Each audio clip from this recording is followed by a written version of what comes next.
Olá! Com o afrouxamento do isolamento social por parte da população, a periferia da cidade de São Paulo tem se mostrado o epicentro da pandemia de coronavírus nas últimas semanas. Para falar sobre a situação da Covid nos extremos da cidade, o Conexão Legislativa recebe o deputado estadual Adalberto Freitas, do PSL. Seja muito bem-vindo à Rede Alesp, deputado. Muito obrigado, agradeço a todos vocês aí da Rede Alesp por estar aí presente aí nessa programação e eu parabenizá-los pelo excelente trabalho que vocês fazem aí, levando aí ao cidadão a notícia que é extremamente importante nesse momento de crise que estamos vivendo. Muito obrigado pela oportunidade. Nós é que agradecemos, deputado, a confiança e a disponibilidade em falar conosco.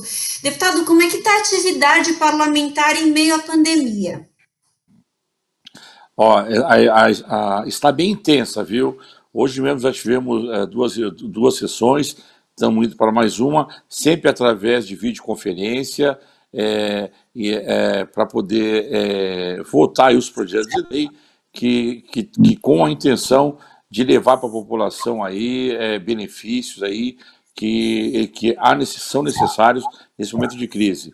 Há cerca de 2 semanas votamos aí o projeto de lei que reduziu o salário aí dos parlamentares em 30% e também as despesas aí na margem de 40%, despesas essas que todos os parlamentares têm direito na Assembleia Legislativa.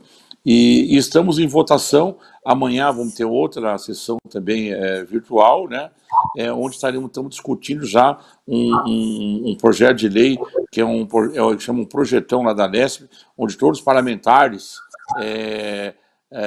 deram aí a sua contribuição para fazer um projeto de lei que englobasse a maioria das situações de combate ao coronavírus. Deve ser aprovado a partir da semana que vem esse projeto de lei. Então estamos trabalhando mais do que nunca. Não estamos trabalhando igualmente por conta aí da pandemia, que iríamos sempre na Assembleia Legislativa, mas agora estamos virtualmente falando aí, e fora também essa questão da Assembleia, nós também se comunicamos com nossos pessoas do nosso gabinete, nossos funcionários, nossos amigos aí que sempre frequentavam o nosso gabinete, e também temos, no meu caso, eu tenho um gabinete virtual que nós estamos há 1 mês já trabalhando no gabinete virtual, onde estamos atendendo as pessoas aí da população. Deputado, de acordo com levantamentos da Secretaria Municipal de Saúde, tem acontecido um crescente de casos na periferia da cidade de São Paulo, tanto de infectados quanto de mortos. Como que o senhor avalia essa questão? Olha, eu avalio com extrema preocupação. Eu tenho aí, quando eu consigo sair de carro, né, para fazer alguma coisa, sabe que sair de casa de carro não tem muito problema, e eu tenho visto, ninguém me falou, eu tenho recebido de alguns colaboradores nossos que moram aí na periferia, assim, moram em comunidades. O pessoal não estão acreditando muito nessa questão aí do coronavírus. O pessoal ainda tem lugares que ainda o pessoal costuma ir em bares, os barzinhos não fecham, bem dentro das comunidades. Obviamente aí não há um esquema efetivo aí de fiscalização ou por parte da prefeitura, e o pessoal acaba abusando. Existe a aglomeração, o pessoal continua fazendo churrasquinho deles, muita gente bebendo, tal, o negócio está indo bem. E os jovens principalmente também estão indo para festas, como se nada tivesse acontecendo. Então, com isso, eu acredito que com isso aí vai ser difícil barrar aí essa questão aí do isolamento social, ele não vai conseguir alcançar o índice desejável, que é na faixa aí de 65% a 70%. Deputado, a gente viu que os hospitais de campanha aí na cidade de São Paulo, só que eles estão mais localizados na região mais central da cidade. O senhor acha que, de repente, a construção de hospitais nas regiões mais periféricas, mais distantes do centro, será uma necessidade? Como é que o senhor também avalia essa questão dessa criação de novos leitos nas regiões mais distantes? Olha, numa situação normal, não essa que estamos vivendo aí da crise do corona, nós já tínhamos alguns problemas de hospitais aí nos extremos, que hospitais que a gente sabe que não tinha quantidade de médicos suficiente, não tinha equipamento suficiente, né? Não tinha ambulância suficiente, não tinha material suficiente. Isso já era padrão em hospitais assim mais da periferia. Agora com a crise do coronavírus, eu acredito que a situação está um pouco pior, mas também não descarto essa possibilidade das pessoas, em vez de usarem o dinheiro, que é o valor que a gente já tem noção que é um valor extremamente alto para fazer hospitais de campanha, poderiam ou reformar hospitais ou então colocar mais gente para trabalhar, que nós temos na nossa região o Hospital de Parelheiros, por exemplo, que foi inaugurado no ano passado, um hospital novo, instalação nova, mas não tem lá, não tem ventilador mecânico, está faltando muito equipamento lá. Então, com o dinheiro que foi gasto aí, né, no hospital de campanha, poderia uma parte dele estar indo para esses hospitais que estão aí com falta de equipamentos, falta de pessoas, né? Deveria ter um olhar um pouco mais com atenção para a periferia, que eles já sofriam, agora estão sofrendo muito mais. Deputado, quando a gente olha o mapa da adesão aí do isolamento social, quando a gente avalia a adesão ao isolamento social na cidade de São Paulo, também a periferia tem aderido menos, quer dizer, os casos têm crescido porque também a população tem aderido menos ao isolamento social, a população da periferia. E algumas pessoas agem como, e a gente não está falando aqui das pessoas que saem para trabalhar, está falando das pessoas que ficam passeando na rua e brincando, até fazendo festas nos finais de semana ou quando tem oportunidade. A que o senhor atribui essa falta de adesão ao isolamento e o senhor acha que tem alguma medida que possa ser adotada para que o isolamento cresça nessas regiões? Olha, eu tenho aí algumas considerações quanto a isso. Eu acho que uma da primeira consideração que eu posso levar é que o povo assim mais da periferia, tal, que já não é assistido, ele não acredita muito na questão aí do governo. Tudo que o governo promete fazer, eles não acreditam. Então, o governo vai na televisão e fala que precisa fazer isso, fazer aquilo, eles não acreditam mais. Eles estão descrentes aí da classe política, porque nos últimos anos todos os políticos ficaram aí à frente, prometeram, o pessoal costuma ir na periferia só realmente quando é época de eleição, e promete, depois eles são eleitos e acabam esquecendo a periferia. Esse é um dos motivos, a descrença na classe política. A outra situação que eu vejo é a questão de um imbróglio aí, uma briga constante aí que as pessoas estão assistindo diariamente aí nos telejornais, na televisão, toda hora que o pessoal liga tá essa briga, né, entre o governo estadual, né, que nós temos o governador João Dória, e o presidente da República, o Jair Bolsonaro. Então o pessoal vê, o presidente chega para a televisão e é para ir para a rua para trabalhar, que isso aí começou com aquele negócio da gripezinha, que tinha que ir para a rua, que não pode, isso aí não vai acontecer nada, o pessoal tem que ir para a rua para trás do dinheiro para poder comer, e por isso o governador de São Paulo, juntamente com o prefeito, fala para as pessoas ficarem em casa no isolamento. Então as pessoas não sabem o que fazer. Se o mandatário maior da nação manda o pessoal ir para a rua, tem que ir atrás disso, atrás daquilo, que tem, e sem a falta de cuidados, junto a isso, aí, a troca de dois ministros da saúde, e o povo fica descrente também com relação a isso. E o governador fala para ficar em casa, então o pessoal não sabe o que fazer. Então, uma parte obedece, outra parte não obedece, porque os mandatários estão cada um dando a opinião para eles irem para um determinado lado. Então, isso aí acaba atrapalhando aí a falta de senso da população, e nós sabemos aí que tanto o presidente Bolsonaro como o governador Dória, eles têm seguidores. Então, cada um faz o que eles mandam. Então, dividiu aí a questão da ação, então a efetividade aí do pessoal ficar nas suas casas e do isolamento ficou um pouco fraco na periferia. O senhor acha que se tivesse um discurso único, independente de um lado ou do outro, um discurso único, poderia facilitar, favorecer para que o isolamento de fato fosse mais levado a sério? Eu acredito sim que deveria ter um discurso e uma ação única, né?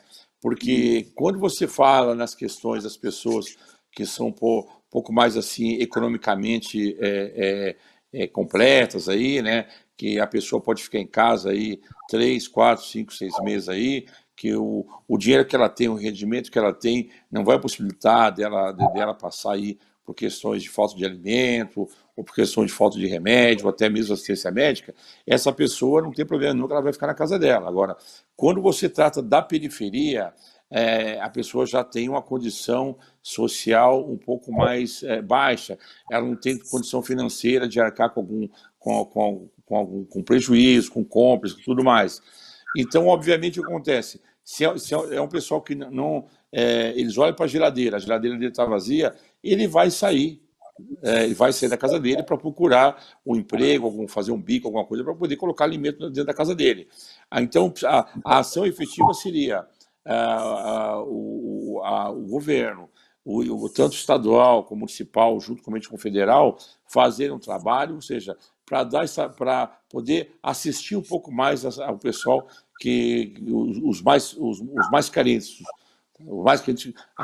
aquele pessoal que mora bem no extremo da periferia da cidade. Eu não estou dizendo só da Zona Sul, eu sou daqui da Zona Sul, mas a gente sabe que a periferia é igual também na Zona Leste, é igual na Zona Norte, na Zona Oeste, quer dizer, aonde tem os extremos são menos assistidos. Uhum. Deputado, até falando um pouco da Zona Sul, que é a sua área de atuação, a gente na Zona Sul tem equipamentos públicos, hospitais como o Hospital Parelheiros, Hospital Grajaú, Hospital Pedreira, tem as AMAs, tem as UBSs. E esses hospitais, esses equipamentos públicos, antes da pandemia, eles já operavam próximo ao limite. E agora, com a pandemia, obviamente que a demanda aumentou. Queria saber se o senhor tem tido informação sobre esses equipamentos, como que está o atendimento nesses equipamentos públicos e qual a perspectiva de ampliação aí para as próximas semanas ou meses. Como eu falei assim no começo, né, eu trabalho realmente bem no extremo então da periferia, então eu posso falar com propriedade, né? Sempre foi desassistido e já haviam dificuldades em época normal. Agora com a pandemia, eu diria que triplicou aí essas questões aí de atendimento, né? Todos os hospitais que a senhora mencionou, né? E fora isso, ainda tem as pessoas que continuam ainda indo a óbito ou sofrendo por as doenças que já era normal, de infarto, de câncer, de outros tipos de doenças aí que já era um padrão aí de uma certa normalidade.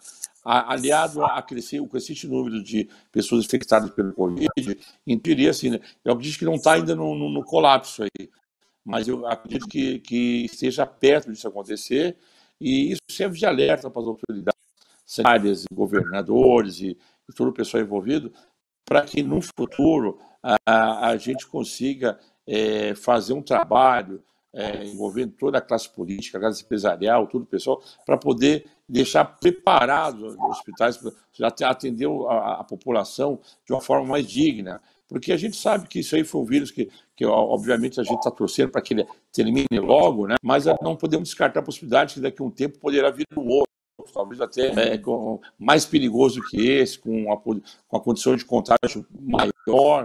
Então, nós temos que trabalhar e levar em consideração que a população precisa de estar no hospital. O hospital, já fui às vezes de madrugada levar pessoas, socorrer pessoas em hospitais, a gente vê que chega lá, tem 40, 50 pessoas esperando e 2 médicos atendendo.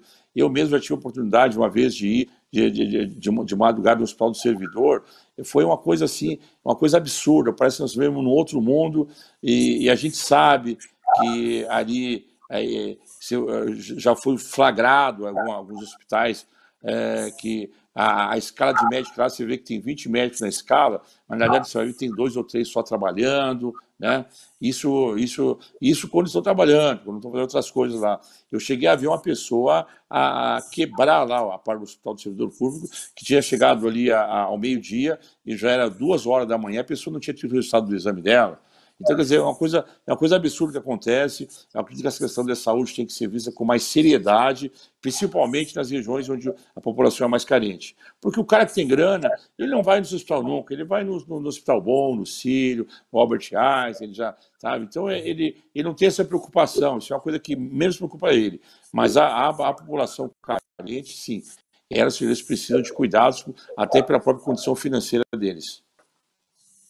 Deputado, a gente tem percebido que as pessoas estão empreendendo, seja porque perderam o emprego ou porque tiveram uma redução de renda. Estão empreendendo. Tornaram delivery no seu restaurante, comércio que tinham, seja ele qual for, estão vendendo mais, fazendo máscaras, que é uma demanda que surgiu agora. Tem gente, por exemplo, vendendo pão de porta em porta. Aqui na minha casa tem uma moça que passa 3 vezes na semana vendendo pão, e aí até resolveu um problema que a gente ficou preocupado, como é que a gente vai sair? O pão não dá para estocar, por exemplo, né? Como é que você tem o pão fresquinho? Aí a moça resolveu esse problema, passa toda semana aí, 2, 3 vezes na semana, e a gente ajuda ela nos ajuda. E aí isso mostra a criatividade das pessoas e a força de trabalho. O senhor acha que esse é o caminho para que as pessoas saiam da crise? Eu não tenho dúvida disso, porque em situações de crise que nós conseguimos achar aí outros caminhos para poder sobreviver, para poder a força de trabalho, mostrar a força de trabalho, e aí a questão também da pessoa usar criatividade, como foi bem comentado pela senhora. Agora, haveria uma necessidade de ter os próprios governantes, mais uma vez, né, aí investirem mais nessas questões. Porque nós sabemos que o pessoal que trabalha na informalidade não são poucas pessoas, são muitas, né? E agora, com essa questão, a gente vê aí pessoas como mecânicos, diaristas, pessoas aí que tinham uma profissão que não era uma profissão aí, era realmente opção de sobreviver de bico. Já não tem mais isso aí. A pessoa vai fazer o quê? Ela vai conseguir ficar 1 ou 2 meses aí, 6 meses aí, daqui a pouco vai começar a faltar as coisas na casa dela e ela vai ter que sair para se expor aí ao contágio do corona, né? E sendo que se tivéssemos um programa já do governo, uma alternativa, ó, pessoal, estamos numa crise aí, olha, a questão das máscaras mesmo. Isso aí todo mundo sabe, é só o pessoal ir nas comunidades, tem gente lá disposta a trabalhar, tem maquinário, é só o pessoal pegar e incentivar, pegar as pessoas, os governantes usarem já o que é disponível, que nós temos disponível, e poder levar para as pessoas. Eu tenho certeza que nunca vai faltar mão de obra e gente para trabalhar. Deveria ter um incentivo um pouco mais do governo para poder ajudar nessa questão. Deputada, a gente sabe que empreender é uma questão muito delicada, né? E o ideal seria empreender com planejamento, no momento de conforto, pensando que você empreende, não é imediatamente que você tem um retorno financeiro, mas estamos numa crise, num momento difícil. O Estado de São Paulo disponibilizou aí, por meio do Sebrae, né, a plataforma de cursos deles, para qualificar as pessoas para que pudessem abrir o próprio negócio, até abrir uma loja virtual aí. Queria que o senhor avaliasse essa iniciativa e a importância, por exemplo, de descentralizar, de levar também para as periferias essa qualificação de mão de obra, de estrutura de empresa, para que essas empresas nasçam e sobrevivam, né? Eu acredito que essa iniciativa do Sebrae é uma iniciativa louvável, mas eu acredito que está um pouquinho atrasada, né?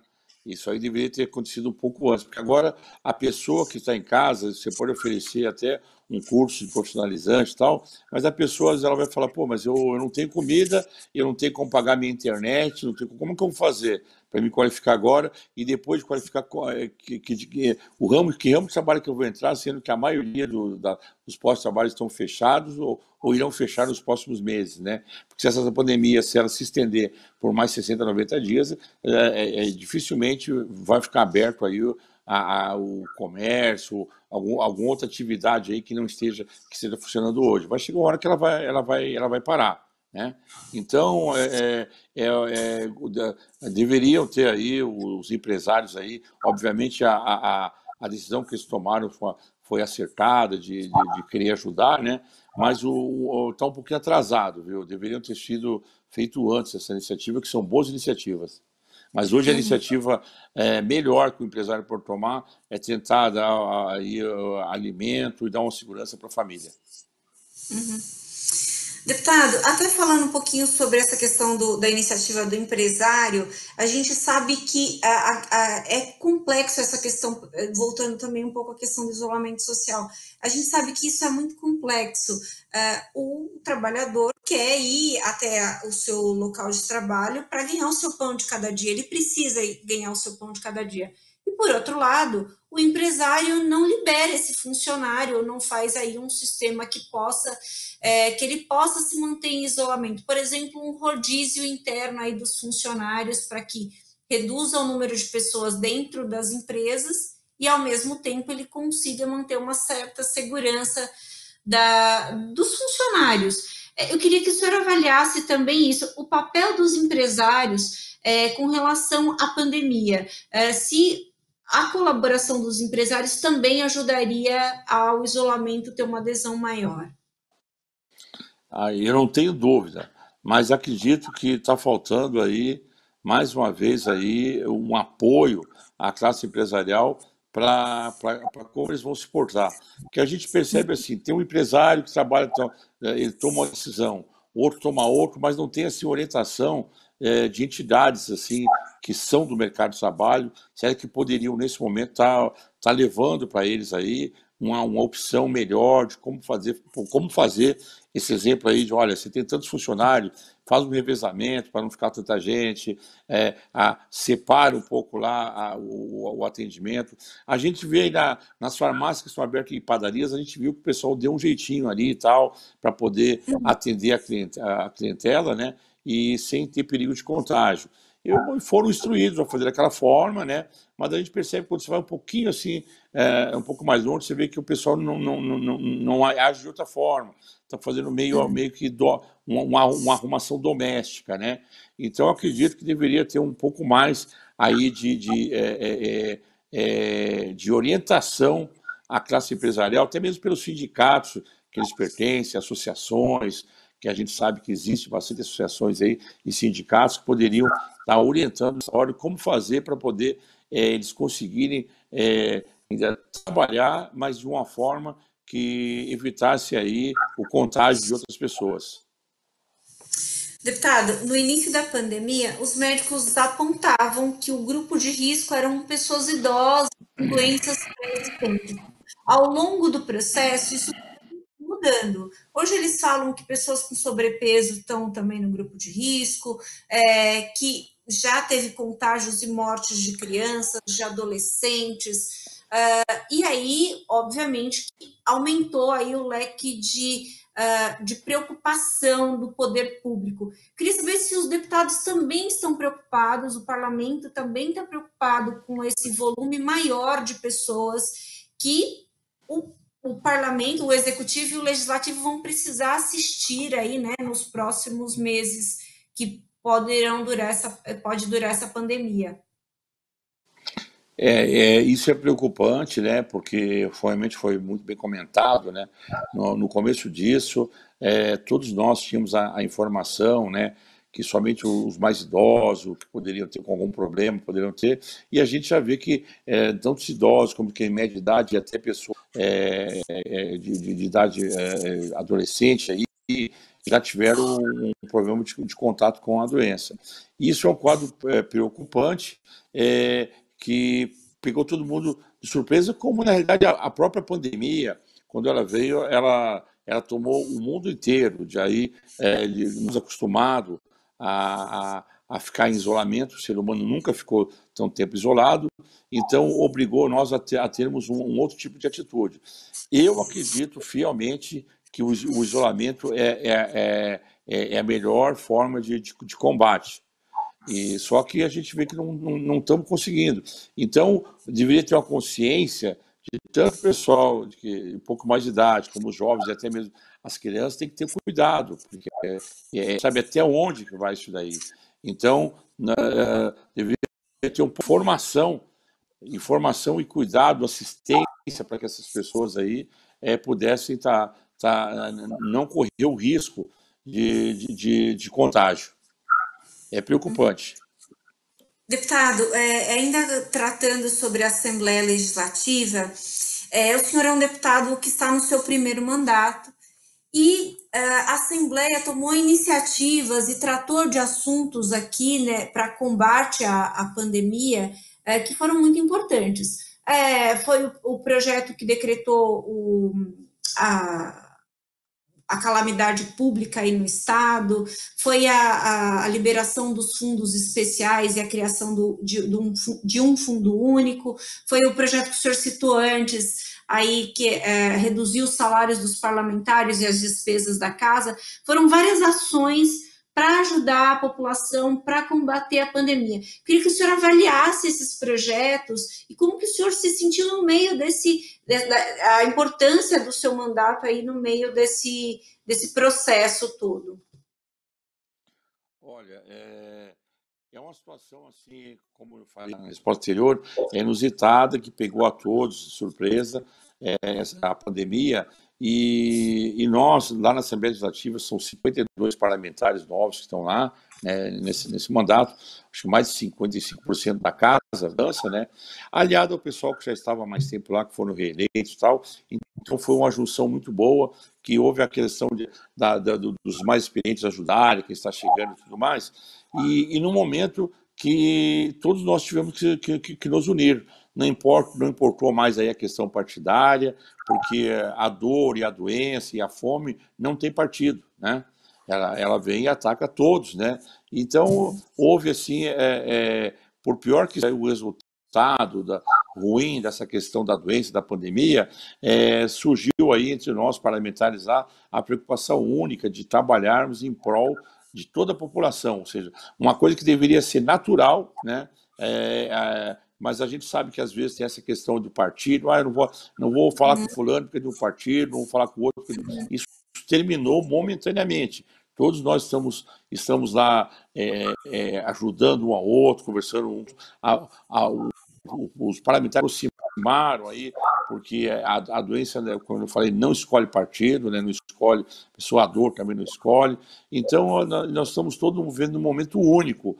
E, com certeza, vão fazer parte da história. Essa legislação vai ser parte da história. É a legislação que enfrentou a doença da idade. Então, isso é muito importante. Ela é uma das vezes pior da humanidade. Nós estávamos falando essa questão aí do nós parlamentares, né, com essa crise toda que atingiu a toda a população. Então, nós estamos irmanados na Assembleia Legislativa, todos nós trabalhando para um bem comum. Inclusive, semana agora que vem deve ser votado o projeto, que é um projeto não só de um parlamentar ou de outro, nem do partido, vai ser da Assembleia, com a cooperação de todos os parlamentares. Então, nós entendemos que estamos participando de um momento único, né?